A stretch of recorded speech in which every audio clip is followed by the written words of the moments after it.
बिहार में नई सरकार के गठन के बाद भूमाफिया और बालू माफिया के खिलाफ सख्त कार्रवाई शुरू हो गई। इसी कड़ी में सरकार द्वारा जिन टॉप 10 भूमाफियाओं की संपत्तियां जब्त करने की सूची ईडी को भेजी गई है, उसमें दरभंगा के रिजवान उर्फ राजा का नाम सबसे ऊपर बताया जा रहा है।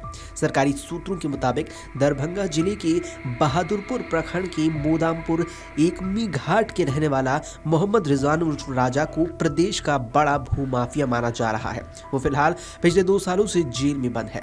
रिजवान पर जमीन के अवैध कारोबार और धोखाधड़ी से जुड़ी करीब 32 आपराधिक मामले दर्ज बताए जा रहे हैं। आरोप है कि रिजवान ने अवैध रूप से अर्जित संपत्तियों से आलीशान मकान बनवाया, जहां उसने अपनी नाम के साथ जेडीयू के तीर निशान वाली बड़ी तस्वीर भी लगवा रखी है। इस मामले को लेकर इलाके में काफी चर्चा है।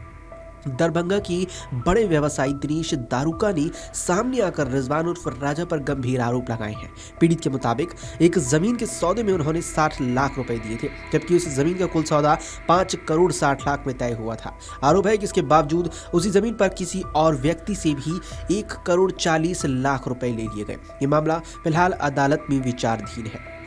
सरकार द्वारा संपत्ति जब्ती की प्रक्रिया आगे बढ़ने के बाद पीड़ितों में ये उम्मीद जगी है कि अदालत के फैसले के बाद उन्हें उनका पैसा वापस मिल सकेगा।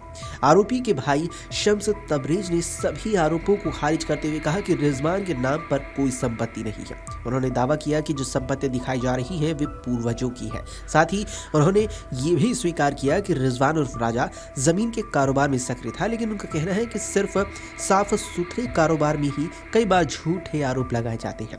शम्स तबरेज ने कई मामलों को साजिश करार दिया।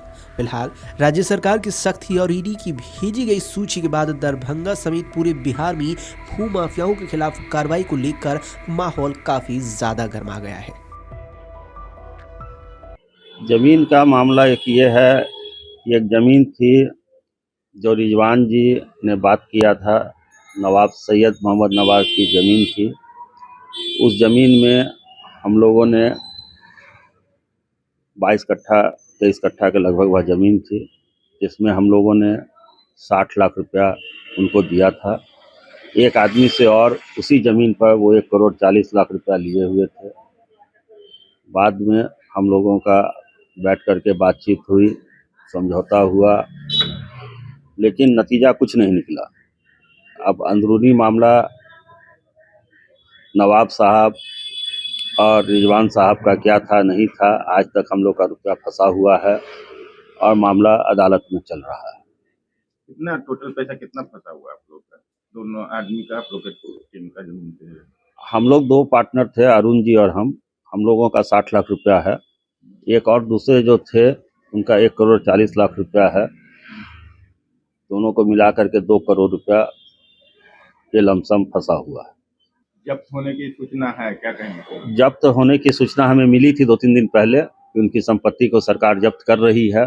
अब आशा हम लोगों में जगी है कि उनकी संपत्ति जब्त होगी तो उसमें जो भी रेशियो हमारा बने हमको मिलना चाहिए। यही हम आशा करते हैं सरकार से। उम्मीद भी किरण जगी है? जरूर जगी है। नाम बताइए। मेरा नाम दिनेश कुमार दारुका।